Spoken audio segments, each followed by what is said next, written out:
नमस्कार। Good morning students. बात कर रहे हैं हम भारतीय इतिहास की। भारतीय इतिहास में आधुनिक भारत के इतिहास के टॉपिक्स यहाँ पर हम कर रहे हैं इस चैनल के थ्रू। और पिछले कुछ लेक्चर्स में हमने इंडियन नेशनल कांग्रेस की बात की, फॉर्मेशन की बात की, उनके मॉडरेट फेज की बात की है, एक्सट्रीमिस्ट फेज की बात की है। आज हम शुरू करेंगे नया टॉपिक शुरू करेंगे, वो है क्रांतिकारी आंदोलन या क्रांतिकारी गतिविधियां जो हैं। तो इंडियन फ्रीडम स्ट्रगल जो है, भारत का जो स्वतंत्रता संग्राम हुआ, वो किसी एक पैटर्न पर नहीं चला, ठीक है, किसी एक ढर्रे पे नहीं चला है। बहुत सी लहरें जो हैं वो भारतीय स्वतंत्रता संग्राम में देखी जा सकती हैं। जैसे कि एक लहर भारतीय राष्ट्रीय कांग्रेस की लहर है, और उस लहर के अंदर भी हमने देखा कि एक मॉडरेट फेज और एक्सट्रीमिस्ट फेज जो है वो नजर आ जाता है हमें।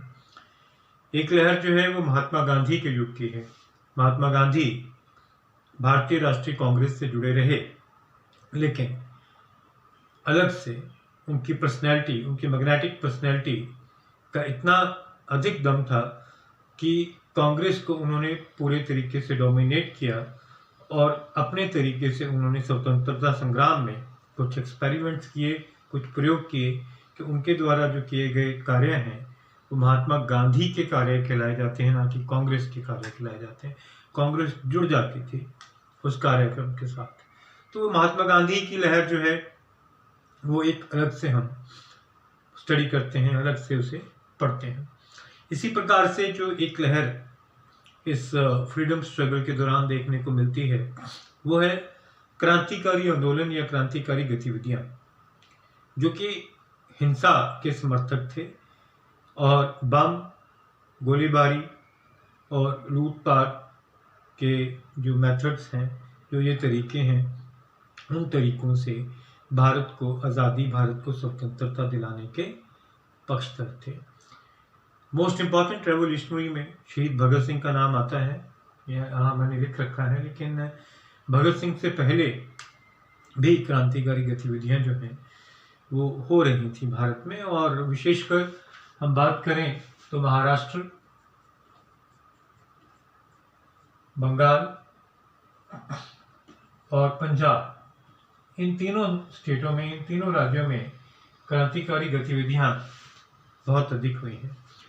उत्तर प्रदेश और बिहार में भी ये फैली, लेकिन जो प्रभाव क्रांतिकारी गतिविधियों का या जो क्रांतिकारी गतिविधियां इन राज्यों में हुई हैं, जो राज्य मैंने यहाँ पे लिखे हैं महाराष्ट्र, बंगाल और पंजाब, वो अन्य राज्यों में, बाकी स्टेट्स में नज़र नहीं आती हैं हमें। वो हम डिटेल में किसी और लेक्चर में स्टडी करेंगे। आज हम बात करेंगे कि जो क्रांतिकारी गतिविधियां हुई या क्रांतिकारी आंदोलन शुरू हुआ, इसको हम जो कांग्रेस का एक्सट्रीमिस्ट फेज है, जो कांग्रेस का एक गर्म दलीय चेहरा था, उसका एक्सटेंशन कह सकते हैं। और ये और भी नौजवान लीडर्स थे, मॉडरेट लीडर्स वृद्ध थे। जो एक्सट्रीमिस्ट फेज था कांग्रेस का, उनकी उम्र थोड़ी कम थी उन नेताओं की, और ये बिल्कुल नौजवान थे और ये कांग्रेस के बाहर कार्य कर रहे थे। लेकिन जो कांग्रेस का एक्सट्रीमिस्ट फेज है वो इन गतिविधियों को कहीं ना कहीं पुश कर रहा था, प्रेरणा दे रहा था। और वो जो बाहर से ये गतिविधियां चलती हैं वो कांग्रेस के एक्सट्रीमिस्ट फेज को भी कहीं ना कहीं पुश कर रहे थे, धक्का दे रहे थे, उन्हें प्रेरणा दे रहे थे। क्या हासिल कर पाए हैं ये बात की बात है, वो हम बाद में देखेंगे।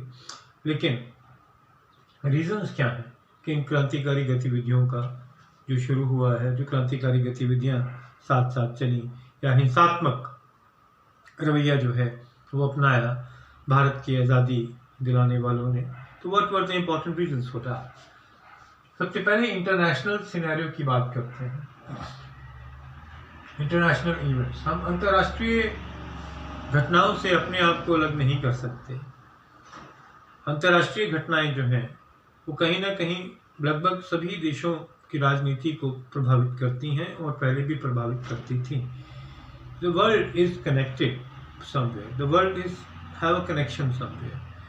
तो कहीं ना कहीं जो कुछ भी घट रहा था अंतर्राष्ट्रीय स्तर पर, तो वो भारत में भारत के नेताओं को प्रभावित किया, नौजवानों को प्रभावित किया, कहीं ना कहीं किसी न किसी स्तर पर वो प्रभावित किया और कुछ सीखा उन्होंने कि जिस प्रकार से मूवमेंट्स बाहर चलाई जा रही हैं, विदेशों में चलाई जा रही थी, तो उनकी सोच जो है भारतीय नौजवानों की, इंडियन यंग पीपल की थॉट भी वैसा ही बन गया कि हमारी मूवमेंट्स भी जो हैं वो उसी प्रकार से चलनी चाहिए, उसी हिंसात्मक जो पैटर्न है, वायलेंट पैटर्न जो है उस पर चलना चाहिए। और ये सोच थी कि हम आज़ादी शायद इसी तरह हासिल कर सकते हैं और कोई तरीका नहीं है और कोई मेथड नहीं है। तो इंटरनेशनल इवेंट्स में पहले भी जिक्र किया था थोड़ा सा, आज थोड़ा डिटेल में डिस्कस कर लेंगे कि इथियोपिया एक अफ्रीकी देश है जिसे हम एबिसिनिया के नाम से भी जानते हैं। तो अफ्रीकन देशों की भी बात करें तो इथियोपिया का नंबर जो है वो बहुत पीछे। कीनिया, नाइजीरिया, तंजानिया जैसे जो देश हैं, जो मुल्क हैं, वो विकास में इथियोपिया से आगे हैं थोड़ा। लेकिन 1895 में कुछ ऐसी घटना घटी कि उन्होंने इटली को पराजित किया। इटली एक साम्राज्यवादी ताकत थी, एक कॉलोनियल पावर है। इटली जो है एक साम्राज्यवादी ताकत है, एक कॉलोनियल पावर है। और ये दूसरी बार है कि 1895 में पराजित किया। उससे पहले 1886 में भी पराजित कर चुके थे इटली को। अफ्रीका को बांटा गया, अफ्रीका का विभाजन हुआ कॉलोनीज लेने के लिए। यूरोपीय ताकतें जो हैं उन्होंने अफ्रीका महाद्वीप जो है, अफ्रीकन कॉन्टिनेंट जो है, उसे विभाजित करके अपने अपने देश बांट लिए, अपने अपने देशों पे अपनी मोहर लगा ली कि ये हमारे देश हैं। और इस प्रकार से इटली के हिस्से में इथियोपिया आता है। और एक एरिया है जिसे हम एरिट्रिया बोलते हैं। एरिट्रिया के थ्रू, एरिट्रिया के पास रेड सी के माध्यम से वो सारा एरिट्रिया और इथियोपिया पर कब्जा करना चाहता था। रेड सी उसके ट्रेड के लिए बहुत इम्पोर्टेंट था। लाल सागर जो है उसके व्यापारिक हितों की पुष्टि करता था इटली के। तो किंग यूहानिस वाज देयर एट 1886। तो वहाँ पर किंग यूहानिस था। तो इथियोपिया ने किंग यूहानिस के नेतृत्व में, लीडरशिप में इटली को पराजित किया। और उसके बाद एक डिसाइसिव बैटल जो है वो 1895 में होती है, जिसे हम बैटल ऑफ एडवा कहते हैं। बैटल ऑफ एडवा तो एक डिसाइसिव, एक निर्णायक युद्ध था। और इस निर्णायक युद्ध में इथियोपिया ने इटली को पराजित किया। इस तरह से वो पहला अफ्रीकी देश बना जिसने किसी यूरोपीय देश को पराजित किया। तो एक प्रश्न जो है वो बन जाता है कि पहला अफ्रीकी देश कौन सा है जिसने एक यूरोपीय ताकत को पराजित किया। तो that is Ethiopia, first African country, first country in African continent to defeat any supreme European power. दूसरी घटना घटती है 1905-6 में। जापान ने रशिया को पराजित किया। जापान एक छोटा सा देश, द्वीपीय देश है, एक आइलैंड है। और उस टाइम तक वो कोई इतना सुपर पावर नहीं था, टेक्निकली भी ऊपर नहीं था जितना कि आज है। और रशिया एक ज़ारवादी बहुत बड़ा मुल्क था, बहुत बड़ा देश था। ज़ारों का वहाँ पर शासन था। ज़ार अलेक्जेंडर II की हत्या कर दी जाती है। ज़ार अलेक्जेंडर II की हत्या हो जाती है।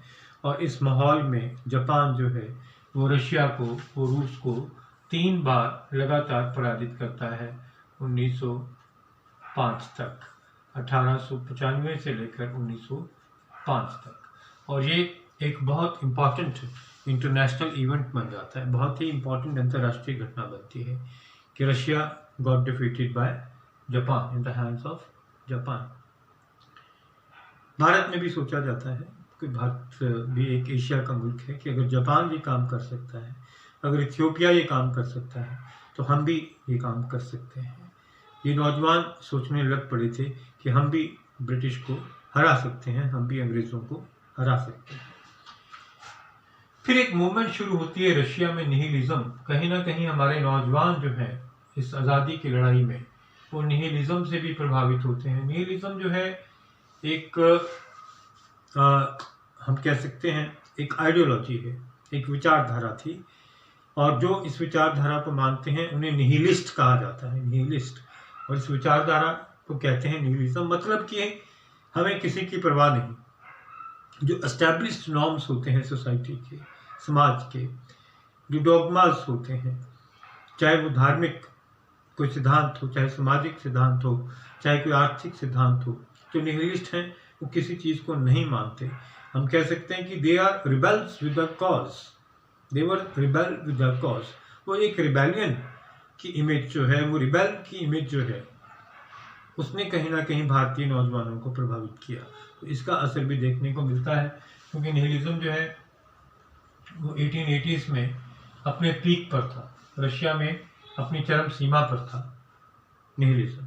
तो आयरिश नेशनलिज्म की बात भी करनी होगी। आयरिश नेशनलिज्म 1800s के शुरू में शुरू हो चुका था। 1800 का जो डेकेड है, 19वीं सदी, इंग्लैंड से आज़ादी पाने के लिए। और आयरिश नेशनलिज्म एक तरह से, पूरी तरह से वायलेंस बेस्ड नेशनलिज्म है, और किसी प्रकार की नॉन वायलेंस की जो जगह है वो आयरिश नेशनलिज्म में नहीं थी। सिन फेन सोसाइटी एक बनाई गई थी, जो बाद में एक पॉलिटिकल पार्टी भी बनी है, सिन फेन एक संस्था बनाई गई, और इस संस्था ने बहुत अधिक प्रभावित किया है भारत में नौजवानों को। और भारत में भी ऐसी गुप्त संस्थाएं बनी हैं सिन फेन जैसी। सिन फेन आगे चलकर एक पॉलिटिकल पार्टी जो है वो बन जाती है। तो आयरिश नेशनलिज्म का भी कहीं ना कहीं रोल रहा, आयरिश राष्ट्रवाद का भी रोल रहा। तो बहुत सारे लोग जो हैं वो बाहर जा रहे थे, पश्चिमी शिक्षा उन्होंने ग्रहण की है, पश्चिमी विचारों से प्रभावित हुए, तो उन्हें वहाँ की डेमोक्रेसी के बारे में पता चला। उन्हें ये पता चला कि किस प्रकार से वहाँ पर जो राइट्स हैं, जो अधिकार हैं, वो लिए गए हैं, एक लंबे संघर्ष के बाद लिए गए हैं। वो डेमोक्रेटिक राइट्स हैं, चाहे इलेक्टोरल राइट्स हों, चाहे वुमेन राइट्स हों, बहुत लंबी लड़ाइयाँ लड़ी गई हैं, बहुत सारे लेख इस पे लिखे गए हैं, बहुत सारे विचारकों ने बहुत सारे विचार इस पे पेश किए गए हैं, बहुत सारा अंग्रेजी साहित्य जो है वो इस पर बेस्ड है। तो वहाँ से भी ये जो है विचारों का प्रभाव भारतीय नौजवानों पर पड़ता है, और वो क्रांतिकारी गतिविधियों में शामिल होना शुरू होते हैं। Role of press, this is very important point, role of press. Bharat में अरबिंदो घोष जैसे कई जो लाइक माइंडेड पीपल थे, उन्होंने ऐसे समाचार पत्र कोई 20 या 32 पेज के नहीं होते थे तब, 2 पेज का या 4 पेज का कोई पैम्फलेट भी होता था तो उसे वो समाचार पत्र कह देते थे। वो छपने शुरू होते हैं, वो वर्नैकुलर लैंग्वेजेस में भी छपे और इंग्लिश में भी छपे। लेकिन वर्नैकुलर लैंग्वेज, जो क्षेत्रीय भाषाएं, वर्नैकुलर मीन्स क्षेत्रीय, जो क्षेत्रीय भाषाएं थी, और क्षेत्रीय भाषाओं में ये जो छप रहा था और उसने भी नौजवानों को प्रभावित किया। फॉर एग्जांपल जुगांतर जो है एक समाचार पत्र, उस टाइम केसरी, हम जानते हैं केसरी की बात पहले हो चुकी है, तिलक द्वारा शुरू किया गया, मराठा भी, फिर घोष द्वारा, अरबिंदो घोष द्वारा वंदे मातरम जो है वो शुरू किया गया। इसी प्रकार एक समाचार पत्र था न्यू इंडिया, वो भी है।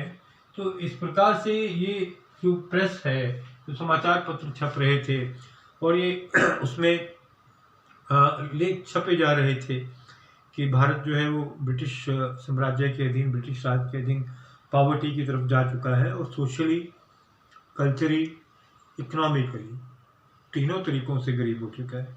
अकेला इकोनॉमिक पॉवर्टी की बात नहीं की गई, सोशली, कल्चरली और इकोनॉमिकली पुअर हो चुका है।